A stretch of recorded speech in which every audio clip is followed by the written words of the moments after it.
अगला चैप्टर। पहले तेल गैस रोका, अब हॉर्मूज में ईरान वो करने जा रहा कि पूरी दुनिया में नया हाहाकार मच जाएगा क्या। अनलिमिटेड सीज फायर के बाद पैर पटकते ट्रंप का नया कांड। उधर पाकिस्तान में पब्लिक मुनीर को क्यों कोस रही है।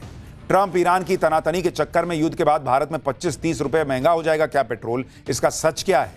पिंक मिसाइल के बाद ईरान की ब्लू मिसाइल, मिड टर्म चुनाव के चक्कर में फंसे ट्रंप की हालत और खराब होने वाली है क्या, अब इसका चैप्टर। गल्फ में स्ट्रेट ऑफ हॉर्मूज पर दोहरी नाकेबंदी से दुनिया भर के देशों की टेंशन बढ़ी हुई। लंदन में कल 30 देशों की बैठक इसी मुद्दे को लेकर हो रही है कि आखिर हॉर्मूज को खुलवाना कैसे है बॉस। क्योंकि आप देखिए, ईरान की मर्जी के बिना हॉर्मूज से एक भी शिप पार नहीं जा पा रही। हॉर्मूज के बाहर अमेरिका नाकेबंदी करके बैठा है। कभी अमेरिका जहाजों पर कब्जा कर रहा है, कभी ईरान करता है। आज तो ईरान एक शिप पर कब्जे का वीडियो भी जारी कर चुका है, वो भी आपको दिखाऊंगा। इधर अमेरिका ने हॉर्मूज की नाकेबंदी और टाइट कर दी।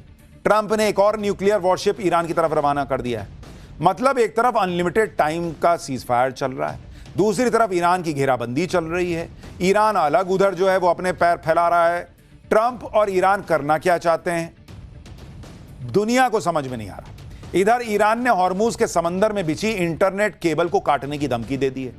अगर ईरान ने ऐसा कर दिया बॉस, तो सभी खाड़ी देशों का डिजिटल कनेक्शन दुनिया भर से कट जाएगा। तब क्या होगा, मतलब जो हाहाकार ईरान की मिसाइल से खाड़ी देशों में मचा था, वो इंटरनेट केबल काटने के मुकाबले कुछ नहीं था। अगर ये इंटरनेट का केबल कट गया तो आप समझिए कि बहुत बड़ा कांड हो जाएगा। इसके क्या क्या नतीजे होंगे बताऊंगा आज आपको। ईरान अपनी हरी मिसाइलों का रंग बदलकर नीला क्यों कर रहा है, क्या ब्लू कलर से एयर डिफेंस ब्रीच का कोई कनेक्शन है। जो ट्रंप ईरान का रिजीम चेंज करने निकले थे, ईरान के जिस निर्वासित क्राउन प्रिंस रजा पहलवी को सत्ता थमाने वाले थे, उस रजा पहलवी पर कहां हमला हो गया, आज आपको यह भी दिखाऊंगा। जंग ईरान अमेरिका के बीच है और लॉकडाउन पाकिस्तान में लगा हुआ है। पाकिस्तान में ऐसा क्या हो रहा है कि पब्लिक मुनीर शहबाज को भर भर के कोस रही है, सब दिखाऊं उससे पहले एक झलक देखिए।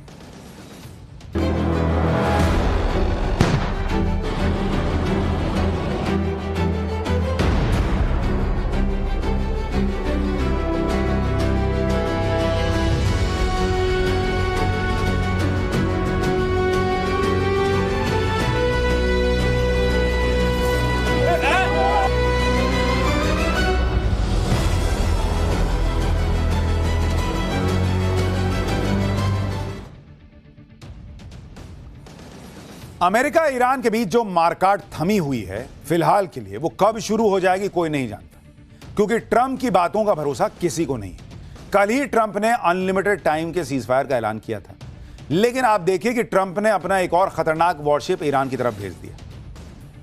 इसलिए सवाल यह है कि क्या ट्रंप सीज फायर के बहाने जंगी तैयारी के लिए टाइम जो है वो बाई कर रहे हैं, मतलब समय काट रहे हैं। इस युद्ध में आगे क्या होगा, हॉर्मूज खुलेगा कि नहीं खुलेगा, ट्रंप न जाने कब आकर कह दें कि सीजफायर खत्म, अब ईरान को मिटा दूंगा, अब यह सवाल खड़ा हो रहा है। इन्हीं आशंकाओं के बीच हमारे यहां भी कुछ लोग एक्टिव हो गए। पेट्रोल डीजल को लेकर झूठ फैलाने लगे कि जैसे ही अभी ये राज्यों में चल रहे चुनाव खत्म होंगे, सरकार तेल के दाम बढ़ा देगी, वो भी 2-4 रुपया नहीं, कह रहे हैं कि 25-30 रुपया पर लीटर बढ़ा देगी। माना जा रहा है कि ये गलत खबरें बंगाल, तमिलनाडु समेत कई राज्यों में चुनाव की वजह से सोशल मीडिया पर फैलाई जा रही। लेकिन पेट्रोलियम मंत्रालय ने पेट्रोल और डीजल की कीमतों में बढ़ोतरी से जुड़ी खबरों को फर्जी और भ्रामक बताया। पेट्रोलियम मंत्रालय ने साफ किया कि सरकार के पास ऐसा कोई प्रस्ताव अभी विचाराधीन ही नहीं है कि चुनाव के बाद तेल के दाम बढ़ाने हैं। मंत्रालय की तरफ से यह भी कहा गया कि इस तरह की खबरें नागरिकों को भय और दहशत फैलाने के उद्देश्य से फैलाई जा रही हैं और पूरी तरह शरारतपूर्ण और भ्रामक है। यानी 25-30 रुपया पर लीटर तो छोड़िए, तेल की कीमतें बढ़ाने का कोई प्रस्ताव ही अभी चर्चा में नहीं है, सरकार कह रही। तेल के दाम बढ़ने वाली खबरों में दम इसलिए भी नहीं है क्योंकि हॉर्मूज स्ट्रेट में भले ही ईरान तेल के जहाजों को निकलने नहीं दे रहा, लेकिन जो जहाज भारत के लिए तेल लेकर आ रहे हैं उन्हें ईरान आने दे रहा है। बुधवार को ही देश गरिमा नाम का एक भारतीय जहाज हॉर्मूज स्ट्रेट को पार करके मुंबई पहुंचा है। इस जहाज को भारतीय नौसेना ने एस्कॉर्ट किया।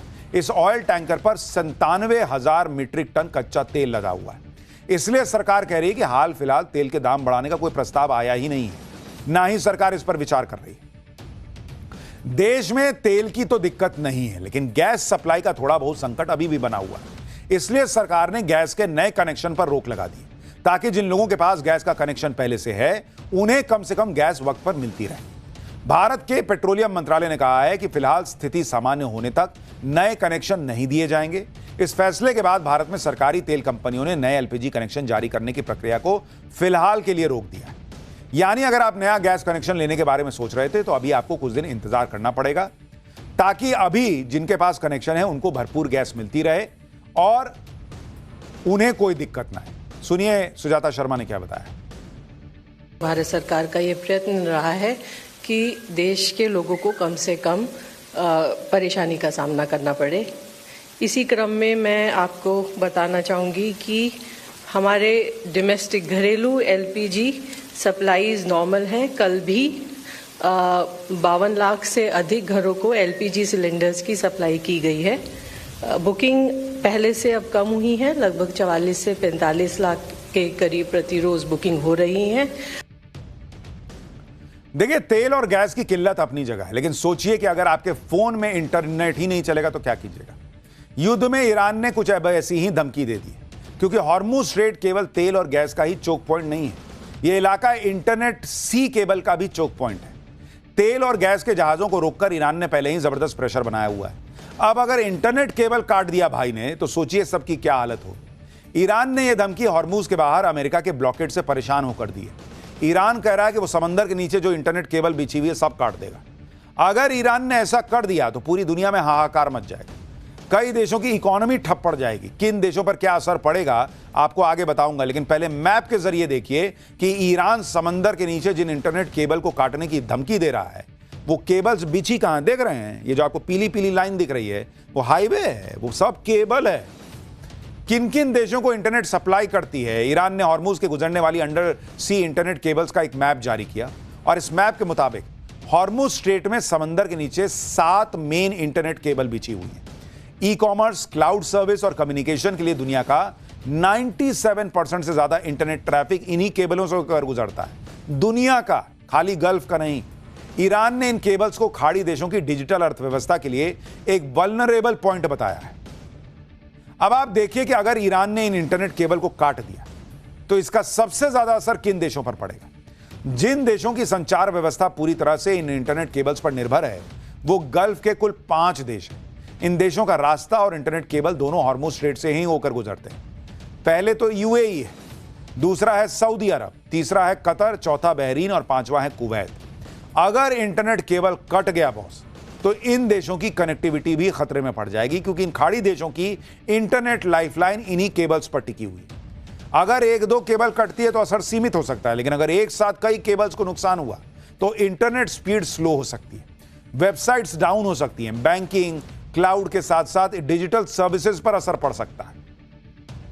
भारत इस मामले में पूरी तरह सिक्योर और सेफ नहीं है।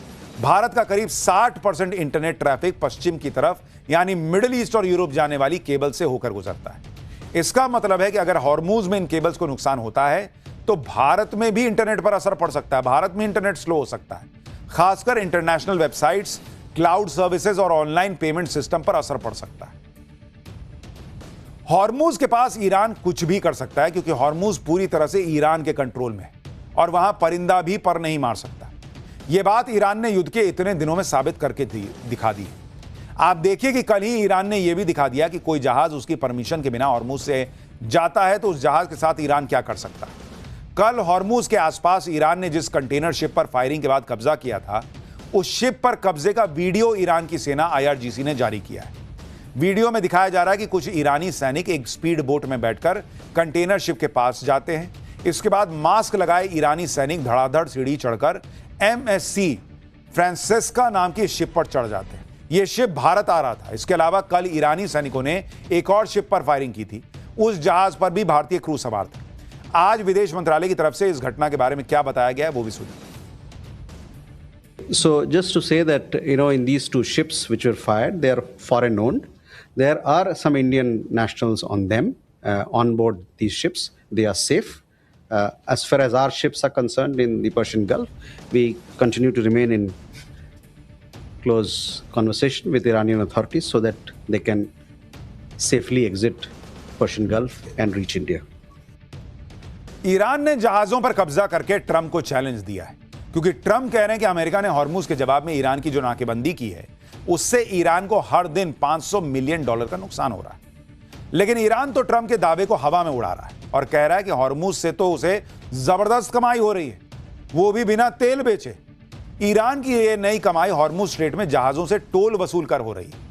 कुछ दिन पहले ईरान ने ऐलान किया था कि वो युद्ध में अमेरिका और इजराइल ने उसे जितना नुकसान पहुंचाया है उसकी भरपाई वो हॉर्मुज से गुजरने वाले जहाजों से टोल वसूल कर करेगा। इसी के बाद ईरान ने अपने मित्र देशों के जहाजों को छोड़कर बाकी सभी देशों के जहाजों से टोल वसूलना शुरू कर दिया। अब ईरान ने दावा किया है कि उसने हॉर्मुज में टोल वसूली से पहला रेवेन्यू हासिल कर लिया। रिपोर्ट्स के मुताबिक ईरान टोल के नाम पर हर ऑयल टैंकर से $20 लाख ट्रांजिट फीस वसूलता था। ईरान इन पैसे की पेमेंट कभी युआन में तो कभी क्रिप्टो करेंसी में लेता था। ईरान इस पैसे को अपने बैंक्स में जमा कर रहा है। यानी ट्रंप ईरान को नुकसान पहुंचाने की जितनी कोशिश कर रहे हैं, ईरान उस नुकसान की भरपाई उस रास्ते से निकलने वाले तेल के टैंकर से कर ले रहा है। यानी यहां भी ट्रंप की चाल नहीं चली। इधर ईरान पर दबाव बढ़ाने के लिए अमेरिका ने हॉर्मुज के बाहर नाकेबंदी और कड़ी कर दी। अमेरिकी नेवी के कई जहाज पहले से ईरान के पास समंदर में एंकर डाले हुए हैं। अब ट्रंप ने एक और वॉरशिप को ईरान की तरफ रवाना किया। अमेरिका के इस वॉरशिप का नाम है USS जॉर्ज H.W. बुश। यह अमेरिका का परमाणु ऊर्जा से चलने वाला सुपर कैरियर है। माना जा रहा है कि अगले 3 से 5 दिनों में यह जहाज मिडिल ईस्ट में पहुंच जाएगा। ईरान से भिड़कर ट्रंप हर दिन अपनी बेइज्जती करा रहे हैं। खुद ईरान ट्रंप के हर बयान के बाद उनका मजाक उड़ाता है। कल ट्रंप ने जब सीजफायर बढ़ाने का ऐलान किया तो ईरानी मीडिया में ट्रंप का खूब मजाक उड़ाया गया और इसकी खींच मिटाने के लिए ट्रंप अब भारत और चीन जैसे देशों पर उल्टे सीधे बयान देकर लोगों को ध्यान डाइवर्ट कर रहे हैं। लेकिन यहां भी ट्रंप की फजीहत हो। ट्रंप ने जन्मजात नागरिकता पर एक लेटर शेयर किया जिसमें भारत के लिए नर्क शब्द का इस्तेमाल किया।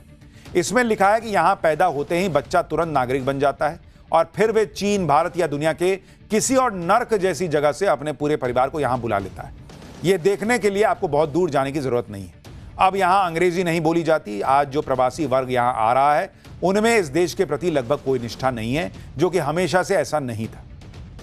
ईरान ने ट्रंप की हालत खराब करके रखी हुई और भाई साहब अनाप शनाप कुछ भी बोल रहे हैं। ईरान ने तो अपनी मिसाइलों का रंग भी बदलना शुरू कर दिया है। ईरान की हरी मिसाइलें अब नीले रंग में रंगी जा रही। ईरान ने इससे पहले अपनी मिसाइलों को पिंक कलर में रंगा था और अब ब्लू कलर में ईरान ने इसे रंगना शुरू कर दिया है। ईरान कह रहा है कि पिंक मिसाइलें ईरान की बेटियों को समर्पित थी, ब्लू कलर की मिसाइलें ईरान के लड़कों को समर्पित हैं। यानी ईरान यह भी दिखा रहा है कि उसके पास मिसाइलों की कोई कमी नहीं है और रंग रंग के ऐसी मिसाइलें मारेगा कि ट्रंप के चेहरे का रंग उतार देगा। ईरान के मामले में ट्रंप की बेइज्जती से पूरी दुनिया जो है ना वो वाकिफ है। साथ ही साथ पाकिस्तान और मुनीर की भी तगड़ी बेइज्जती हो रही है। हालांकि उनकी इज्जत ज्यादा है नहीं, फिर भी थोड़ी बहुत तो हो ही रही है। ट्रंप किसी भी तरह से ईरान युद्ध से निकलने की कोशिश कर रहे हैं और इसके लिए पाकिस्तान में ईरान के साथ नेगोशिएशंस चल रही थी। पाकिस्तान में एक राउंड की बात भी हो चुकी थी और दूसरे दौर की बातचीत के लिए पाकिस्तान ने तगड़ी तैयारी कर ली थी। इस्लामाबाद में सब बंद कर दिया था कि सब आएंगे तो भाई सिक्योरिटी देनी पड़ेगी। पाकिस्तान ने अमेरिकी और ईरानी प्रतिनिधि मंडल की सुरक्षा के लिए लॉकडाउन लगा दिया। लेकिन इससे पाकिस्तानी पब्लिक परेशान हो रही है और अब जब शांति वार्ता में अमेरिका और ईरान दोनों आए ही नहीं तो पाकिस्तानी पब्लिक भड़क गई कि यार झूठे परेशान कर दिए तुम। पाकिस्तान पहले से बदहाल है और अब बेवजह के लॉकडाउन से इस्लामाबाद में लोगों की मुश्किल बढ़ गई। इस्लामाबाद में पिछले 10 दिनों से लॉकडाउन की स्थिति है। इस वजह से सब्जियों के दाम आसमान पर पहुंच गए।